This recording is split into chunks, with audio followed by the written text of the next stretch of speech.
आज घरी आहेस, काय बनवतोयस? नूडल्स बनवशील? तर मंडळी आज घरी होतो तर बायकोने बोलली नूडल्स बनवशील का? तर हे बघा त्यासाठी बनवलेत. आता घेऊन जाऊया, कसे वाटतात ते सांगेल ती. नमस्कार मंडळी, आजच्या एका नवीन व्हिडिओमध्ये तुमचं स्वागत. सुरुवात तर पाहिलीच असेल, तुम्हाला समजलंय की आपण काय बनवतोय. आज आपल्याला सुट्टी होती म्हणून आपण बायकोला सांगितलं की किचनमधून एक दिवस तुला सुट्टी. या दिवशी आपण बायकोच्या मागणीनुसार व्हेज हक्का नूडल बनवायचं ठरवलं आणि त्यासाठी लागणारी तयारी कशा प्रकारे केली हे या व्हिडिओच्या माध्यमातून तुम्ही पाहणार आहात.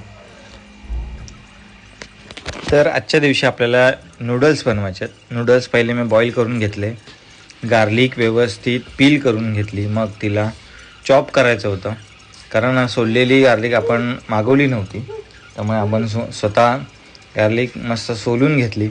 त्याच्यानंतर त्याच्यामध्ये ग्रीन चिली, कॅबेज, कॅप्सिकम आणि ओनियन या 4 गोष्टी नूडल्ससाठी महत्त्वाच्या असतात. त्याचप्रमाणे तेल आणि मीठ अशा सर्व गोष्टी आपण घेतल्या. मग कॅबेज फटफट फटफट फटफट एकदम मस्तपणे कट करून घेतला फास्टमध्ये एकदम. त्यानंतर आपण जबरदस्त अशी रेसिपी यामध्ये बनवली, कारण नूडल्स बनवायला एवढं काय सोपं असतं, पण हॉटेल्सच्या स्टाईलने बनवायचं म्हटलं तर आपल्याला जरा टेस्ट तर पाहिजे ना त्याच्यामध्ये भारीवाली. तर गाजर घेतला, गाजरला पण मस्त चॉप करून घेतला. आणि ह्या जे आपण हक्का नूडल वगैरे बनवतो ना त्याच्यामध्ये ह्या ज्या सर्व भाज्या आहेत त्या जुलियन कटमध्ये आपण टाकतो. म्हणजे जुलियन कट म्हणजे अशा लांब लांब उभ्या कापायच्या भाज्या, म्हणजे त्याला जुलियन कट बोलतात इंग्लिशमध्ये, उभ्या भाज्या. आणि त्या जरा बारीक असल्या पाहिजेत तर त्या खायला मजा येते आणि टेस्टी पण होतात एकदम.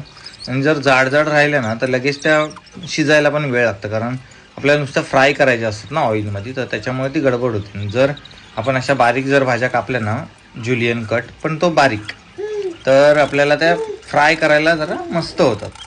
आणि मग अशा रीतीने मी कांदासुद्धा सेम असं जुलियन टाईप कापून घेतला.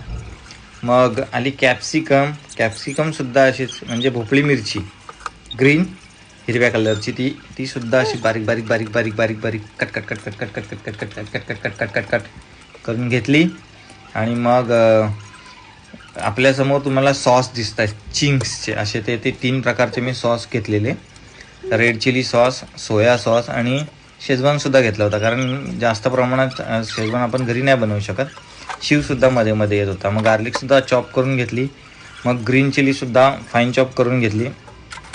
आणि अशा रीतीने मस्त छोटी कढई घेऊन त्याच्यामध्ये सर्व भाज्या आता फ्राय करण्यासाठी टाकणार होतो. तेल टाकून घेतलं म्हणजे तेल गरम होण्यासाठी.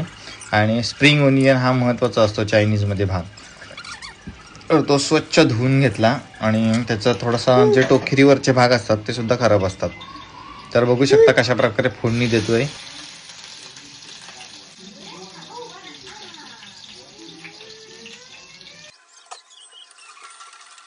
तर मंडळी, आपण या रेसिपीमध्ये म्हणजे हॉटेलमध्ये सुद्धा आपण अजिनोमोटो वापरत नाही. हॉटेलमध्ये आपण अजिनोमोटोच्या ऐवजी अरोमॅटिक पावडर वापरतो, पण आपण घरी त्या दोन्ही प्रकारापैकी काहीच नाही वापरलं आणि तरीसुद्धा जबरदस्त टेस्टी झाले. कारण अजिनोमोटो जेव्हा टाकतात तेव्हा एक वेगळ्या प्रकारची चायनीज टेस्ट येते, पण ती टेस्ट आपण त्याच्याशिवाय आणू शकतो. आणि त्याच्यासाठी आपण मॅजिक क्यूब वापरतो. मॅजिक क्यूब आणि आपलं सॉल्ट अशा प्रकारे जर आपण वापरलं तरीसुद्धा आपल्याला एक चायनीजचा फील येतो. तर मस्त भाज्या फ्राय केल्या त्या टोपामध्ये दणादण, आणि त्याच्यामध्ये मॅजिक क्यूबसुद्धा ॲड केले मी, जेणेकरून थोडीशी आपल्याला चायनीजची चव मिळेल. त्याचप्रमाणे स्प्रिंग ओनियन पण फाईन चॉप करून घेतले, कारण चायनीजच्या रेसिपीमध्ये ते खूप महत्त्वाचे असतात आणि त्याला एक वेगळ्या प्रकारचा जे बोलतात ना आपलं दिसणंसुद्धा महत्त्वाचं असतं. म्हणून चायनीजच्या डिशमध्ये स्प्रिंग ओनियनसुद्धा महत्त्वाचे असतात, कारण आपण इंडियन डिशमध्ये कशी कोथिंबीर वापरतो त्याचप्रमाणे त्याच्यामध्ये कांदापात वापरतो. त्याचप्रमाणे 3 प्रकारचे मी सॉस घेतले होते चिंग्सचे, soya sauce, red chilli sauce आणि सुजलॉन म्हणजे शेजवान. तर अशा प्रकारे मस्त भाज्या ॲड केल्या आणि नूडल्स बनवले बायकोसाठी जबरदस्तवाले फटफट फटफट राटसट. आणि मग प्लेटसुद्धा सजवायची होती, पण आपल्याकडे डेकोरेट करण्यासाठी पाहिजे तशी आपण ती प्लेट ठेवली नाही, कारण त्यामुळे ते तुटतात वगैरे. तर त्यापेक्षा आपल्याला स्टीलच्या प्लेटमध्ये जेवलेलं चांगलं असतं. मग मी सर्व नूडल्स मस्त फ्राय करून घेतले, कारण ते एका भांड्यामध्ये मावले नसते. मग 2 भांड्यांच्यात मस्त फ्राय केले, नूडल्स बनवले आणि बायकोसाठी आता घेऊन जाणार. थोडंसं टेस्टसुद्धा करून बघितलं कसं झालेत काय, आणि थोडंसं चिली सॉस कमी होता, सोया सॉससुद्धा कमी लागत होता. अशा रीतीने टेस्ट करू आपण हे फूड बनवलं. पुन्हा एकदा टेस्ट केलं थोडंसं, आणि मीठ थोडंसं कमी लागत होतं, मीठसुद्धा टाकलं. अशा रीतीने आपण हे हक्का नूडल्स बनवले. मस्त प्लेट घेतली आणि बायकोसाठी घेऊन जाणार आता. तर ही रेसिपी तुम्हाला कशी वाटली कमेंट करून नक्की सांगा. आयडीवर नवीन असाल तर फॉलो करा आणि बायकोला किचनमधून एक दिवस तुम्हीसुद्धा नक्की सुट्टी द्या. तर ही व्हिडिओ जास्तीत जास्त लोकांपर्यंत शेअर करा. Okay, thank you. कसे झालेत सांग.